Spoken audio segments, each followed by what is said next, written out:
नमस्कार भाई और बहनों। मैं अपना एक लेख आपके समक्ष प्रस्तुत कर रहा हूँ। इस लेख का शीर्षक है गोपाल पाठा और बंगाल की सुरक्षा। एक व्यक्ति जो कि कसाई था, जिसके पास ना तो बहुत पैसा था ना ही बहुत बड़ा संगठन था, उस व्यक्ति ने कलकत्ता और पूरे पश्चिम बंगाल को पाकिस्तान में जाने से बचा लिया। सुहरावर्दी ने कलकत्ता और पश्चिम बंगाल को हड़पने की योजना बना ली थी। उसने कलकत्ता और पश्चिम बंगाल को नष्ट करने का पूरा प्रयास किया।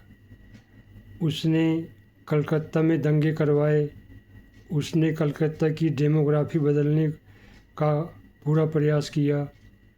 उसने कलकत्ता में ऐसे पुलिस अधिकारियों की नियुक्ति की थी जो कि दंगे के समय हिंदुओं का नरसंहार कर रहे थे। ऐसे समय में आर्य समाज और राष्ट्रीय स्वयंसेवक संघ भी अपनी भूमिका को निभा सकते थे, पर उस समय इन दोनों संगठनों ने अपनी भूमिका ठीक से नहीं निभाई थी। वैसे इन दोनों संगठनों ने बहुत अच्छा कार्य किया था और आज भी बहुत अच्छा कार्य कर रहे हैं। उस वक्त कांग्रेस ने बहुत ही गलत कार्य किया था। महात्मा गांधी जी की भूमिका भी उस समय बहुत ही अव्यावहारिक और विनाशकारी थी। जब दंगाई हिंदुओं को मार रहे थे, तब गांधी जी और कांग्रेस चुपचाप और निष्क्रिय रूप से बैठे हुए थे। पर जैसे ही हिंदुओं ने गोपाल पाठा के नेतृत्व में दंगाइयों को मारना और उन्हें समाप्त करना शुरू किया, वैसे ही गांधी जी, जवाहरलाल नेहरू और कांग्रेसी दंगाइयों को बचाने में पूरी जी जान से लग गए।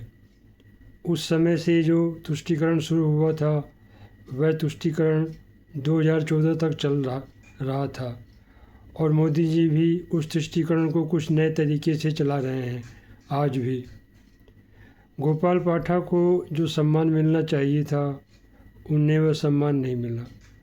उन्होंने अपने साहस और वीरता से कलकत्ता को और पश्चिम बंगाल को बचा लिया। कलकत्ता उस समय भारत का सबसे विकसित नगर था। वहाँ पर बहुत से उद्योग धंधे थे, वहाँ पे बहुत से रिसर्च सेंटर थे। कलकत्ता उस वक्त भारत की सांस्कृतिक और आर्थिक राजधानी था। कलकत्ता और बंगाल भारत का लाइट हाउस है, पहले भी था, आज भी है। वहाँ के अधिकांश लोग आज भी परम राष्ट्रभक्त हैं और हमेशा परम राष्ट्रभक्त रहेंगे। वैसे सिलहट जिला और बंगाल के कुछ हिस्से बांग्लादेश में जाने से बच जाते अगर जोगेंद्रनाथ मंडल मुस्लिम तुष्टीकरण मुस्लिम लीग से न मिले होते। बाद में उसी मुस्लिम लीग ने और पाकिस्तान ने जोगेंद्रनाथ मंडल का जीना हराम कर दिया और उन्हें पाकिस्तान को छोड़कर भारत में आना पड़ा। उन्हें पाकिस्तान की विनाशकारी सच्चाई के बारे में पता चल गया था। भारत में बहुत लंबे समय से तुष्टीकरण की राजनीति चल रही थी, पर 2014 के बाद तुष्टीकरण की राजनीति को बहुत बड़ा धक्का लगा। तुष्टीकरण के आड़ में छद्म धर्मनिरपेक्ष पार्टियां परम भ्रष्टाचार का खेल खेल रही थी। इस परम भ्रष्टाचार ने देश को पूरी तरह से तबाह कर दिया था। अभी भी भ्रष्टाचार पूरी तरह से समाप्त नहीं हुआ है। मोदी जी ने नारा दिया था कि सबका साथ और सबका विकास। मोदी जी ने जिहादियों को हर तरह की सुविधा दी और विकास के सारे अवसर प्रदान किए, पर फिर भी मोदी जी को और भाजपा को जिहादी लोगों ने वोट नहीं दिया। इसका अर्थ स्पष्ट है, जिहादी लोगों की मानसिकता बहुत ही खतरनाक है। जिहादी लोग भारत को एक जिहादी देश बनाना चाहते हैं और हिंदुओं का विनाश करना चाहते हैं।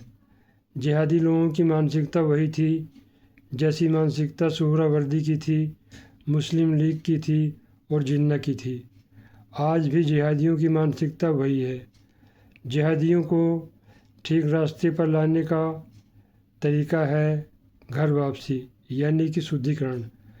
तभी भारत में स्थायी शांति आएगी, तभी भारत में सच्ची खुशहाली और सच्ची समृद्धि आएगी। स्वामी दयानंद सरस्वती का जो शुद्धिकरण का विचार था वह आज भी सही है और पूर्ण रूप से व्यवहारिक है। हमारे देश में बहुत से एक्सीडेंटल हिंदू हैं, ऐसे ही हिंदू बहुत खतरनाक हैं। ऐसे ही हिंदुओं ने देश को बर्बाद किया था। गांधी जी ने कभी नहीं कहा था कि वह एक एक्सीडेंटल हिंदू हैं, पर उनका व्यवहार हिंदुओं को दबाने, झुकाने और बर्बाद करने की तरफ ही था। अगर वो जीवित रह जाते तो वह भारत के लिए बहुत ही खतरनाक सिद्ध होते। उनकी विचारधारा बहुत ही गलत थी। भारत के किसी भी महापुरुष ने कभी भी अहिंसा की अति नहीं की थी। अत्याचार के विरुद्ध सबने हिंसा का प्रयोग किया था, पर वो अत्याचार के सामने सर झुकाने और सर को कटवाने में विश्वास रखते थे। उनके सारे प्रयोग भारतीय विचारधारा के विरुद्ध थे। गुरु गोविंद सिंह जी ने भी अत्याचार के खिलाफ तलवार उठाई थी, इसलिए भारत औरंगजेब के अत्याचार से बच गया था। महर्षि पतंजलि और अन्य भारतीय महापुरुषों की विचारधारा महानतम और श्रेष्ठतम थी और आज भी है और हमेशा रहेगी। वैसे गांधी जी हिंदी के बहुत बड़े समर्थक थे और हितैषी थे। हिंदी के उत्थान के लिए उन्होंने बहुत ही उत्तम कार्य किया था। अभी एक फिल्म बनी है बंगाल फाइल्स। इस फिल्म में सुहरावर्दी, मुस्लिम लीग और दंगाइयों के बारे में बताया गया है। पहले जो लोग इस बारे में नहीं जानते थे वो लोग भी इस विषय को बहुत हद तक जान गए हैं। मैंने भी गोपाल पाठक के बारे में तो सुना था, पर मुझे ये नहीं पता था कि गोपाल पाठक ने ही कलकत्ता को और पश्चिम बंगाल को पाकिस्तान में जाने से बचाया था। गोपाल पाठक की जितनी भी तारीफ़ की जाए उतना ही कम है। गोपाल पाठक ने जो कार्य किया था पश्चिम बंगाल और कलकत्ता को बचाने के लिए वह बहुत ही प्रशंसनीय और सराहनीय है। पर ममता बनर्जी ने बंगाल को पूरी तरह से बर्बाद कर दिया है। इसके लिए भाजपा भी बहुत हद तक जिम्मेवार है और वहाँ के लोग भी बहुत हद तक जिम्मेवार हैं। बंगाल में आज से काफ़ी वर्ष पहले ही राष्ट्रपति शासन लगा देना चाहिए था, ताकि वहाँ के लोगों को ममता बनर्जी के गुंडा राज से मुक्ति मिल जाए। पर मोदी जी ने अभी तक बंगाल में राष्ट्रपति शासन नहीं लगाया है। ममता बनर्जी की पार्टी पूरी तरह से गुंडों की पार्टी है। जब मोदी जी को पूर्ण बहुमत की सरकार थी तो वह सरकार बड़ी आसानी से ममता बनर्जी की सरकार को राष्ट्रपति शासन लगाकर हटा सकती थी, पर मोदी जी ने अभी तक बंगाल में राष्ट्रपति शासन नहीं लगाया है। ममता बनर्जी की पार्टी पूरी तरह से गुंडों की पार्टी है। समझ में नहीं आता है कि मोदी जी बंगाल में राष्ट्रपति शासन क्यों नहीं लगा रहे हैं और ममता और उसके गुंडों को गिरफ्तार क्यों नहीं कर रहे हैं। वैसे ममता बनर्जी को सबक सिखाने का एक और तरीका है, और वो तरीका है कि अगर आधार को प्रॉपर्टी से लिंक कर दिया जाए तो ममता बनर्जी और उसके गुंडों के सारे काले कारनामे जनता के सामने आ जाएंगे। पर मोदी जी ने अभी तक ये कार्य नहीं किया है। बंगाल के हालात पूरी तरह से ख़राब हो चुके हैं। मोदी जी को बंगाल को बचाने का कार्य जल्द से जल्द करना चाहिए, नहीं तो बंगाल भी भारत के हाथ से निकल जाएगा। मैंने ममता बनर्जी को नष्ट करने के 2 तरीके बताए हैं। कुछ अन्य लोगों के पास और भी तरीके होंगे। बंगाल में बांग्लादेशी घुसपैठ बहुत वर्षों से हो रही है।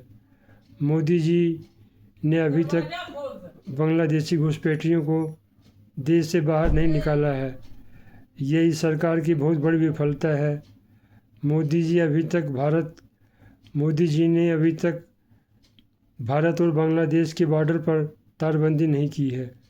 यह भी सरकार की बहुत बड़ी विफलता है। वैसे मोदी जी ने कुछ क्षेत्रों में बहुत ही शानदार काम किया है, पर कुछ ऐसे विषय हैं जहां पर मोदी जी ने ढंग से कार्य नहीं किया है। अगर आपको मेरा ये लेख पसंद आया हो, कृपया मेरे चैनल को सब्सक्राइब कर लें, लाइक भी कर दें, शेयर भी कर दें। मेरे वीडियो को देखने के लिए आपका बहुत बहुत धन्यवाद। नमस्कार, वंदे मातरम, भारत माता की जय।